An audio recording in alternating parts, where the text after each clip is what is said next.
Good morning, students. Welcome to Suraj School Bhiwadi. Today we are going to do the remaining part of the exercise 1.5 and we are going to discuss the rationalizing the denominator. Rationalizing the denominator. So we have the question 1 by 2. So आपको denominator में यहाँ पे दिख रहा है कि irrational number है और यहाँ पर जो है वो रैशनल नंबर है. तो आपको क्या करना है, आपको इस इरेशनल नंबर को रैशनल बनाना है.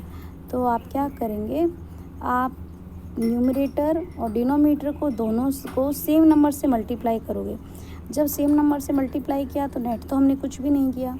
ऊपर के दोनों नंबर को मल्टीप्लाई करने पर √2 आता है और √2 को करने पर 2 आता है. तो अब आपने क्या देखा कि 2 क्या बन गया है, रैशनल. यही हमारा आंसर है. आंसर की फॉर्म भी चेंज नहीं होनी चाहिए और डिनोमिनेटर भी रैशनल बन जाना चाहिए. ठीक है, तो ये देखिए सॉल्यूशन 1/2 था. √2 आपने √2 से मल्टीप्लाई किया, यहाँ पे 1/√2 हुआ और यहाँ पे 2 हो गया. अब नेक्स्ट क्वेश्चन देखिए, यहाँ पे आपने क्या देखा है, 1/2 प्लस √3 को आपको रैशनलाइज करना है. तो आप क्या करेंगे, आप डिजिट चेंज करके आप ऐसे करेंगे. फिर आपने क्या देखा, न्यूमरेटर तो क्या रहेगा, सेम, और नीचे एक आपको आइडेंटिटी लग रही है. कौन सी आइडेंटिटी यूज़ हो रही है बेटा, a + b a - b. क्या होती है आइडेंटिटी, a² - b². तो यहाँ पे क्या हो गया, 2² - √3². हमने आइडेंटिटी यूज़ कर ली. अब हम क्या करेंगे, 2 का स्क्वेयर 4, √3 का स्क्वेयर 3.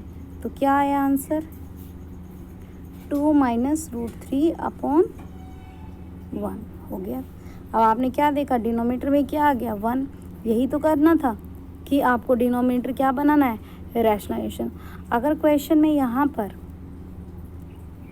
प्लस है तो आप दोनों साइन माइनस में लें, और अगर यहाँ माइनस है तो दोनों साइन आप प्लस में लें. ठीक है, देख लीजिए सॉल्यूशन. यहाँ पे 1/2 प्लस √3, फिर हमने माइनस का साइन लेके रैशनलाइज किया. यहाँ पर हमने आइडेंटिटी लगा दी a² - b². ठीक है, तो 2 का स्क्वेयर कितना हो गया, 4, और b का स्क्वेयर 3 हो गया और आपका आंसर 1 आ गया. 1 को आप हटा भी सकते हो. यहाँ देखिए इस क्वेश्चन में 5/√3 - √5. तो हमने क्या किया, हमने सेम नंबर से किया, हमने साइन को चेंज कर दिया. अब इन दोनों का तो कुछ मल्टीप्लिकेशन होगा नहीं. नीचे आपकी आइडेंटिटी बन रही है a - b + b. तो दोबारा से क्या हो गया, √3 का स्क्वेयर माइनस √5 का स्क्वेयर. √3 का स्क्वेयर कितना होता है, 3. √5 का स्क्वेयर कितना होता है, 5. तो -2 आएगा. बुक में -2 पर ले रखा है, कोई प्रॉब्लम नहीं है. इस तरीके से आपको ये वर्क करना है. अगला क्वेश्चन देखो, 7 + 3√2. तो यहाँ पर 7 - 3√2 से करोगे, नीचे भी करना है डिनोमिनेटर में मल्टीप्लाई. तो यहाँ पर ये ऊपर सेम आ गया और नीचे a + b - b, a² - b². तो कैसे लगेगा, a², 7 का स्क्वेयर माइनस 3√2 का स्क्वेयर. बुक में स्टेप कट कर रखा है, आप पूरा अपनी कॉपी पर लिखें. 7 का स्क्वेयर 49, 3 का स्क्वेयर कितना हो गया 9, और √2 का स्क्वेयर कितना हो गया 4. तो 9 4 जार, √2 का स्क्वेयर हो गया 2, 9 2 जार 18. 49 में से 18 माइनस करेंगे तो 31. इस तरीके से आप यहाँ पे वर्क कर लेंगे. ठीक है, तो अब आपको एक्सरसाइज 1.5 में कल हमने 3 कर लिए थे, आपको ये होमवर्क में करना है. क्वेश्चन नंबर 4 और क्वेश्चन नंबर 5. तो क्वेश्चन 5 तो वो जो भी एग्जाम्पल सिखाएं उसी के हिसाब से क्वेश्चन 4 समझ लीजिए आप. 9.3 को नंबर लाइन पे कैसे रिप्रेजेंट करेंगे. तो आपको क्या करना है बेटा, 9.3 को नंबर लाइन पे शो करने के लिए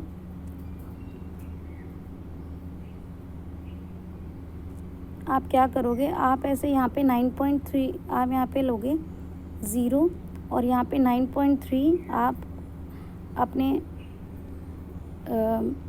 कंपास से, इस स्केल से इसको 9.3 लिख देंगे लेंथ को, और 1 सेंटीमीटर और एक्स्ट्रा लेंगे. ठीक है, 1 सेंटीमीटर और एक्स्ट्रा लेंगे. ठीक है, अब आप O पर रखकर इसको आप A नेम दे दो, इसको आप B नेम दे दो. O और B दोनों को ध्यान से देखो, O और B को रख के इसका परपेंडिकुलर बाइसेक्टर बनाओगे आप, ठीक है। ओ को बी पर रखकर परपेंडिकुलर बाइसेक्टर बनाए। अब आपको ये मिड पॉइंट मिल गया, ठीक है। ओ पर रखना है और बी पर रखना है। कुछ बच्चे ए पर रख देते हैं, हमें इस ए पर नहीं रखना है, ये ए जो है इस ए पर नहीं रखना है, ठीक है। अब आप यहाँ पे अपना कंपास रखेंगे एम पर और ये सेमी सर्कल को कंप्लीट कर लेंगे। तो देखो ये सेमी सर्कल जो है ना, ये आपका बी तक हो जाएगा, ओ से लेके बी तक। अब आपने कहा यहाँ जो ए था ना, इस पर आप 90 डिग्री का एंगल बनाएंगे, इस पर 90 डिग्री का एंगल बना देंगे, ठीक है। डी से बना लेना या आप कंपास से बना लेना। अब ए को रेडियस मानकर और ये जो आपका आया है इसको आप सी मान लो। ए को रेडियस मानकर और सी को लेके आप फिल कर देंगे। जहाँ ये मीट करेगा वो √9.3 होगा, ठीक है। आप इसे करके देखना, अगर कोई प्रॉब्लम आती है then you can call me at any time. The teachers are for you people. Thank you so much. God bless you. And one of the most important thing, keep yourself protected. God bless you all.